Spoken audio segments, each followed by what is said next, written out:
People's bullshit meters are up really high these days. So cut it out. Just cut it out. If you don't know what something is, say, I don't know how to do this, and let's work together and figure it out. And do that promptly. Don't spend a couple of months trying to posture and cover and all those things. Yeah, so keep the bullshit meters down low. That involves heavy self-awareness.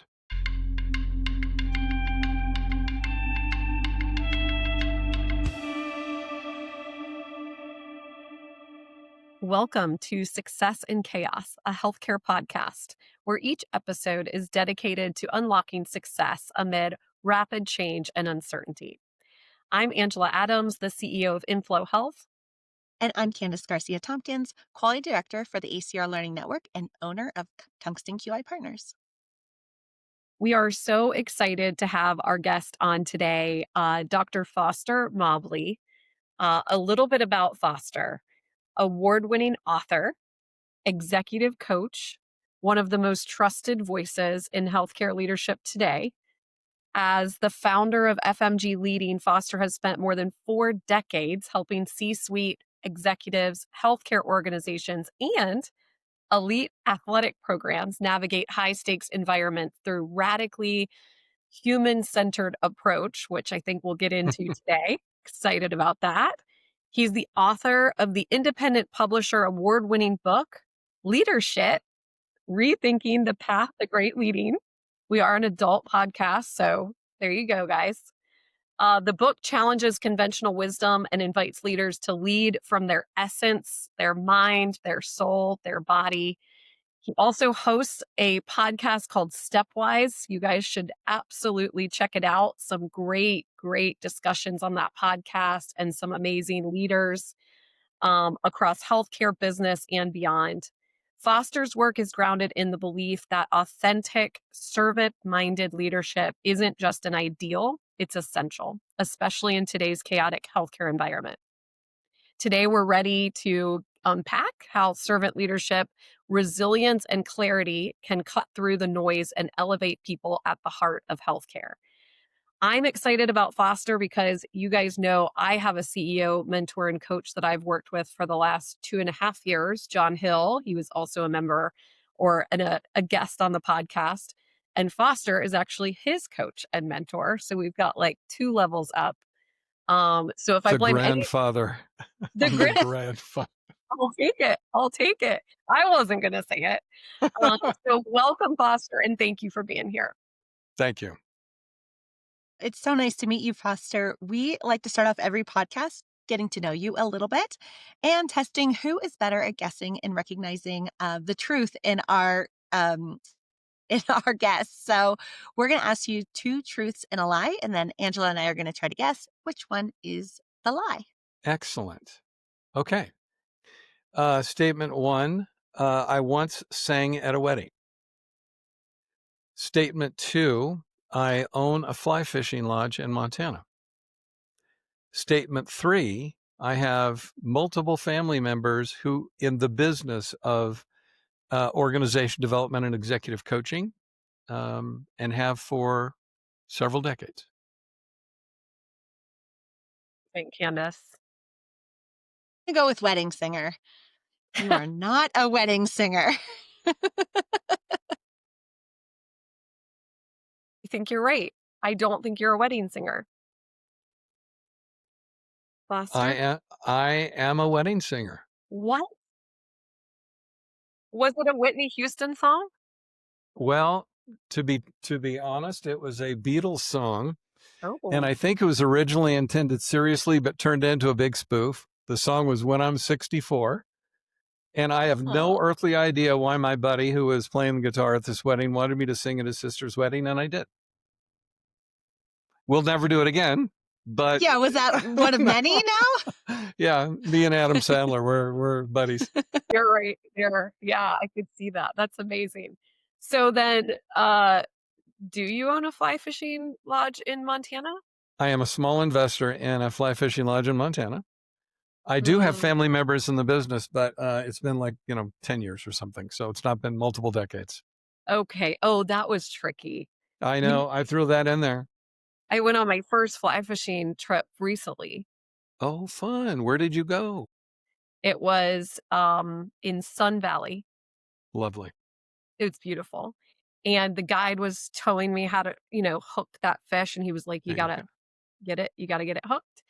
And so I hooked that Love fish, this. but I yanked it a little bit too hard out of the water. It came out of the water so quickly, it hit him right in the crotch.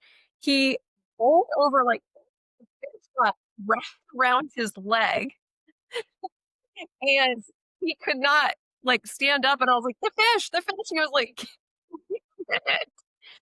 So, if you ever want to invite me to your lodge, I would love to come and fly fish. I would love to. It is the Missouri River Ranch in Craig, Montana, and it's fabulous. Quick story. My oldest daughter came out to fly fish. She had never fly fished before. She came out about a month ago.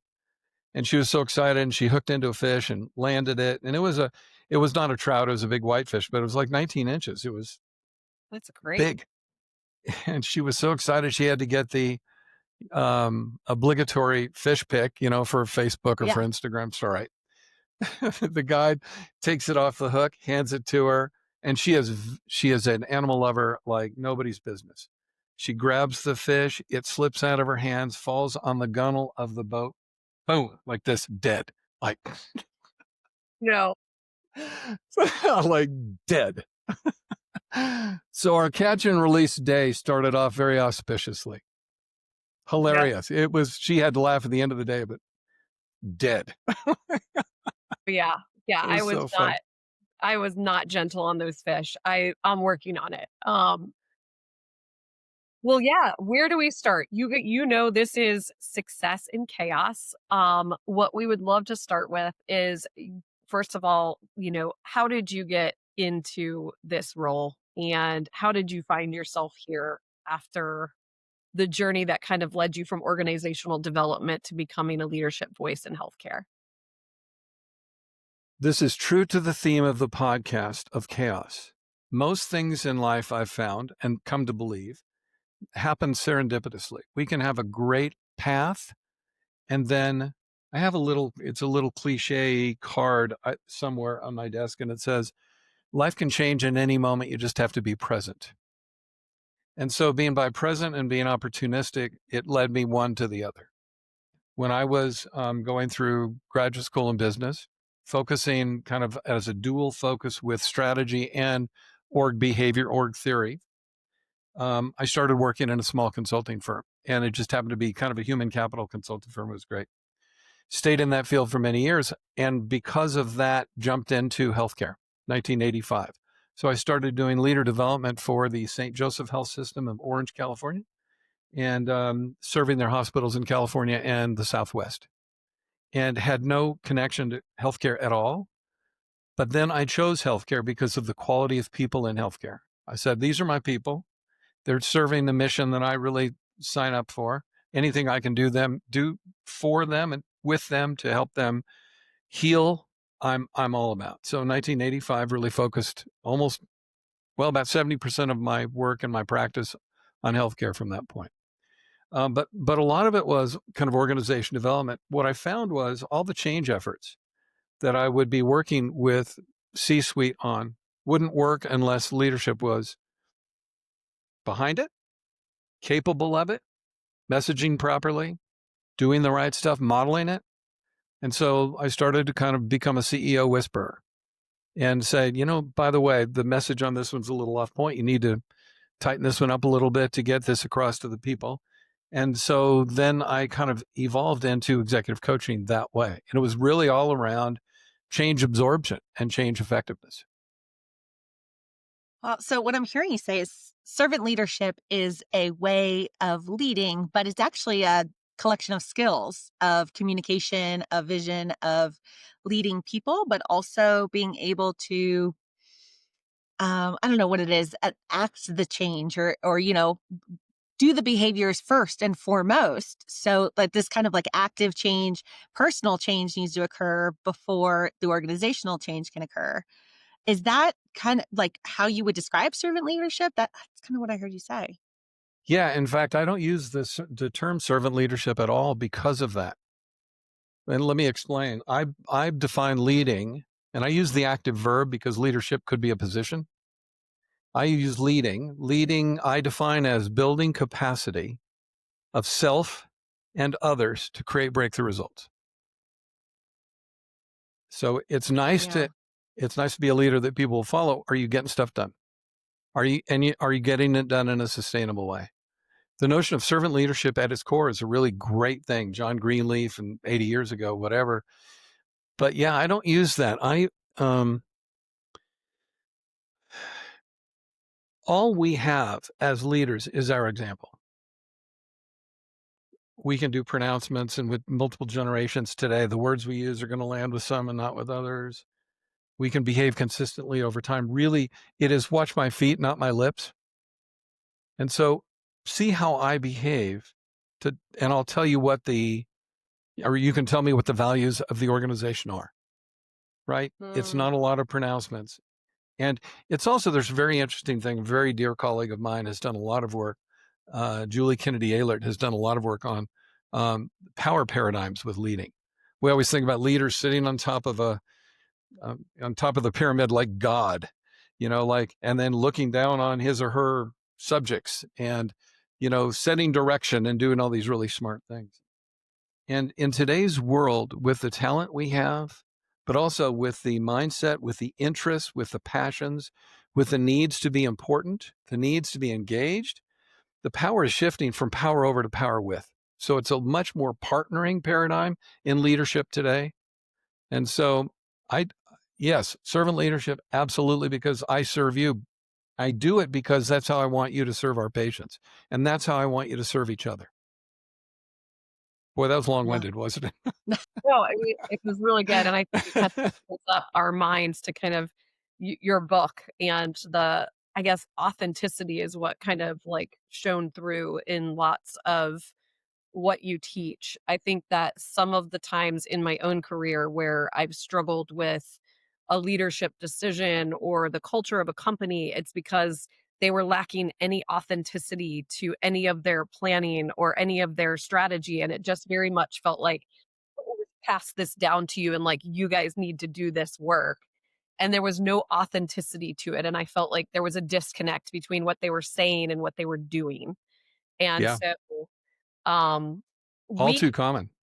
oh, yeah. I mean, I think we've all felt it in our careers. We've seen it. We've kind of like seen the disaster that it can create, especially in the health system, where ultimately our goal is to take care of people. And when that authenticity is not there and people feel, I think a surgeon said to me the other day, he's in the prime of his career, he's an orthopedic surgeon, and he said, I'm so burned out, I just want to quit, and it's because my administration does not understand what I do. And I was like, "Well, what do you do?" And he was like, "I take care of patients." And I was like, "Wow." His administration had gotten so far away from where he feels like his core value is of taking care of patients that he feels like he cannot connect to them anymore. And so there's an authenticity there that's kind of failed and misalignment of kind of goals. One thing that this podcast, we try to help most of our listeners are health system executives, they're leading. And then the other half are vendors in the space, also leading companies, many of them startups.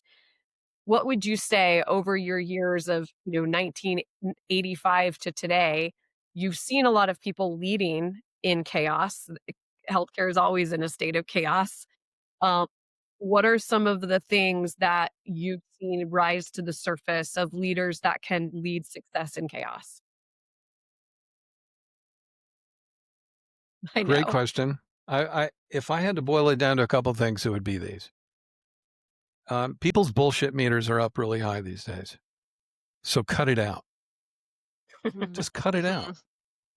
If you don't know what something is, say, I don't know how to do this, and let's work together and figure it out. And do that promptly. Don't spend a couple of months trying to posture and cover and all those things. Yeah, so keep the bullshit meters down low. That involves heavy self-awareness. Not only do you have to know what's important to you and the values you stand for, But you have to understand the impact you create with others and the consequences of your actions and own those.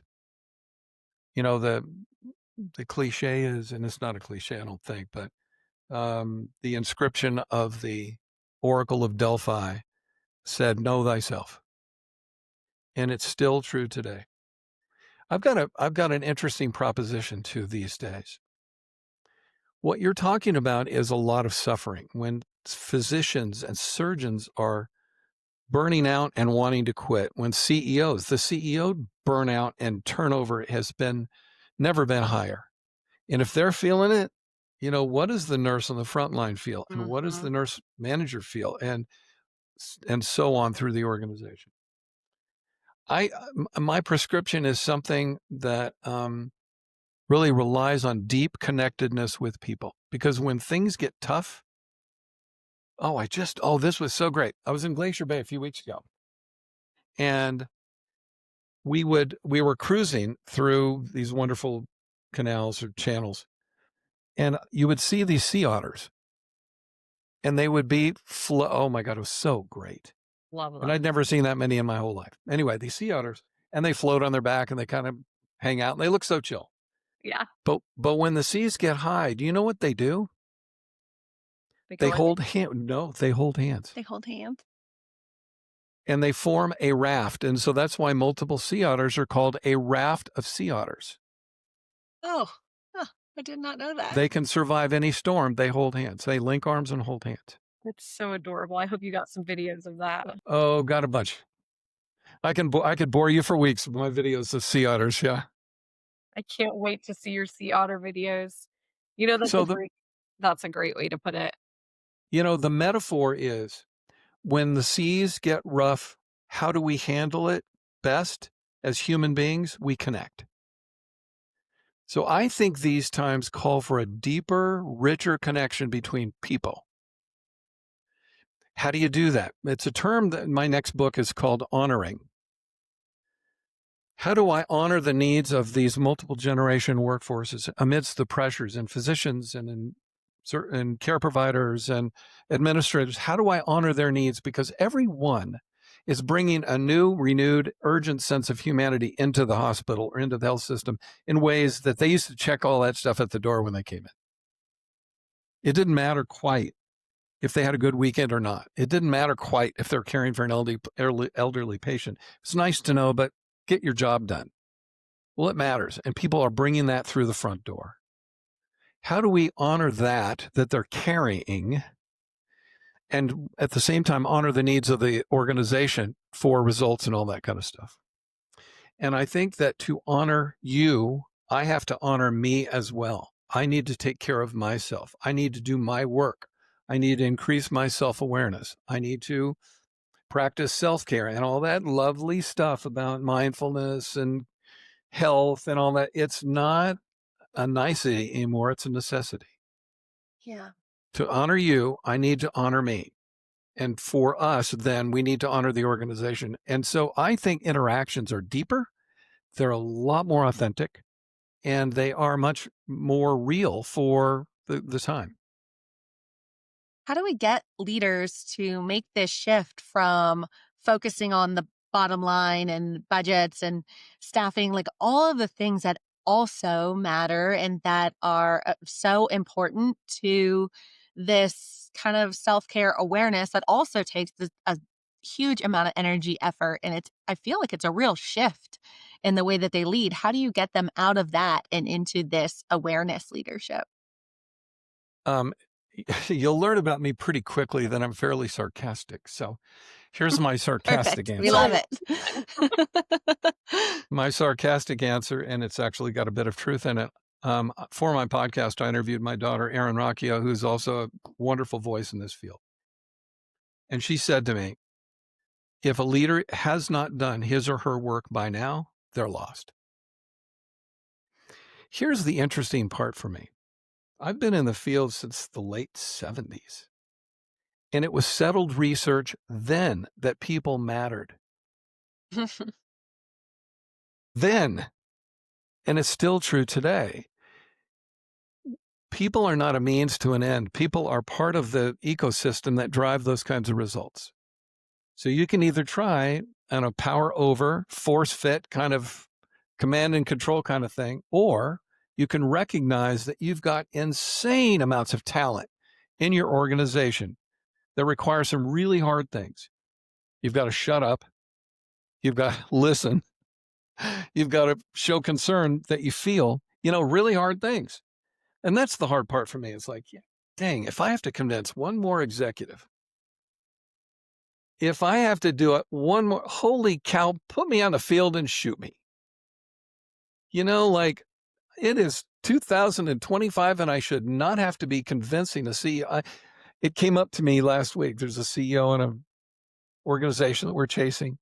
And the reason we've been chasing him is, he doesn't quite believe in all this people stuff. Like, oh my good God. What, what are you doing? You're leading people. What are you Come doing? on. I understand. But to your point, Kandice, his orientation is primarily bottom line. And for him, the ecosystem is a series of systems that drive a profit. And for me, it's much more holistic and it's bigger. But it sounds like it's not as complex as we need to make it. Like they're people at the end of the day. At That's right. Angela, this notion, it's really interesting to me. I started thinking about it, honoring.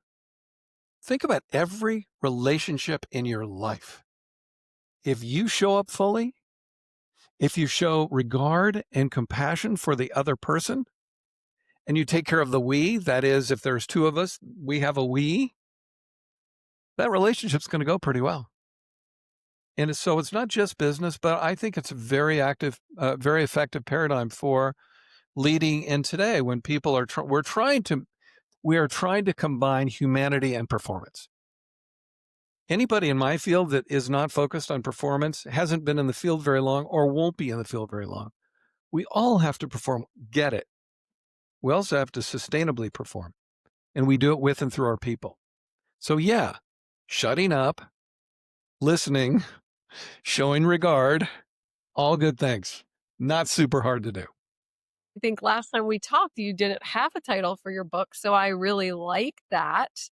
When are we expecting this new amazing book to launch? Well, thank you for asking. The schedule right now is that the book will be finished by the end of this year and will be published in 26. That's awesome. Right. Very You can excited. send any chapters that you would like to. in Oh, advance. excellent. Very good. We read. Be careful what you ask for.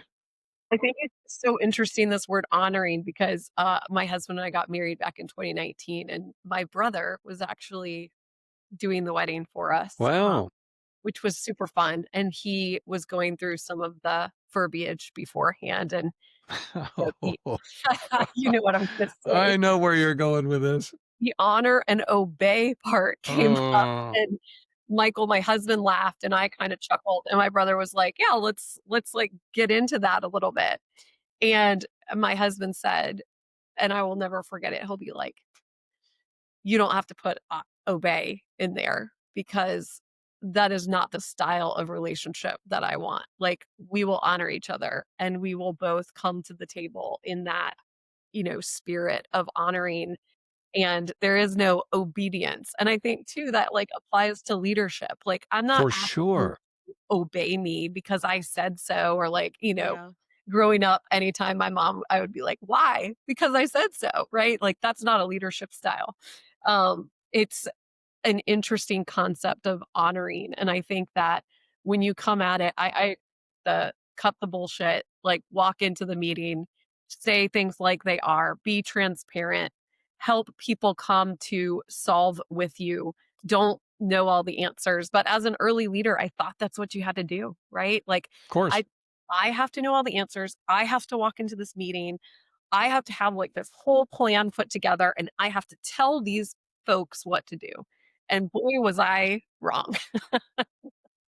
Then I had to shut up, just like you said, and I had to listen, and I had to bring people along with me. But it's a hard transition, like early in your career to getting into more maturity and leadership. So Is there a different style that you use when you have a new leader versus a leader like you're talking about that's been in it and is like, well, I'm just going to tell these people what to do and they just need to get on board? No. Yeah, and Same. so I'm gonna go in for penny, in for pound here. No, I don't think there is. I don't think there is. Leadership, again, building capacity of self first, then others to create breakthrough results. I want to come back to something about the honor and obey. I don't think honor and obey belong together, No. Yeah. and not just in weddings. But honor to me does not mean agreement with. It does not mean collusion with. Honor means I'm going to fully listen and regard and listen deeply to you. I'm going to respect you and your needs. Now, doesn't mean I agree. It doesn't mean I have to be of the same mind, but let's at least have a safe place for us to have that kind of conversation. Now let's talk about how we fit both of our needs into what the organization wants and needs. Is there a different style for younger? No, there isn't. In fact, this gets to my athletic world. I love working with student athletes 18 to 22 years old, especially those who are leaders of some of these D1 athletic teams, because they're trying to step up and learn how to lead. And they will apply too much force at times. They will get frustrated and back off completely and apply too little force at times. And most of the failures come from them taking on a role of somebody else they've seen but doesn't really fit them. That authenticity piece. Yep. Yeah. So, Angela or Candice, who are you? Well, I'm a person that cares deeply. Great. Let's figure out a way to express that. Mm, How do how do you bring people together? Because ultimately, leadership's a team sport. So, how do you play with them, and how do you bring them together, and how do we all orient to create great results? So, yeah, I don't think a young person necessarily, has or demonstrates the kind of wisdom that I'm talking about shutting up and, all that kind of stuff. Because that really sometimes that takes a lot more energy than we think. But they can be taught. We start early on with teaching them self-awareness. We use tools like the Enneagram with all student athletes that we work with, so they can understand what is genuinely theirs and what they're reacting to that's not theirs. Yeah. I actually think that the hardest part of that is the who am I? What am I? Especially as we're young, to put language around like how I see myself or, what I want for myself, how I define myself. I mean, I find that difficult in my 40s, let alone in my 20s. So, what a gift to be able to start to have those conversations, exploring the language and the habits of showing up like that with others at such a young Yes, age. I mean, those are our future leaders right there. If you can do the work to understand who you absolutely. are, Yep. the rest is easy. yeah. It's easier, certainly. The Yeah. environment never gets easier, but that sure settles an awful lot out, because then you can learn, what's mine, what's not mine. You can learn to let go of things you can't control. That is also a huge step in wisdom in this whole journey. And I'll tell you, 30s, 40s, I'm soon to be in my 70s, and it never stops. That journey never stops. We keep learning stuff all the time, hopefully. No, I that's think that's the amazing. ultimate goal. Uh, One, I think I want to um, touch on something that is very relevant to today's world, but you hear lots of people saying AI is going to take lots of jobs in the future.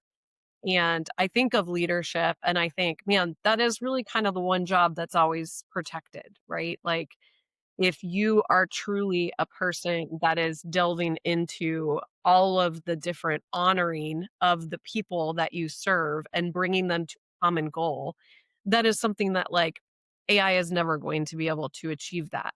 What are your thoughts on that? It's interesting. I think about this a lot because of healthcare.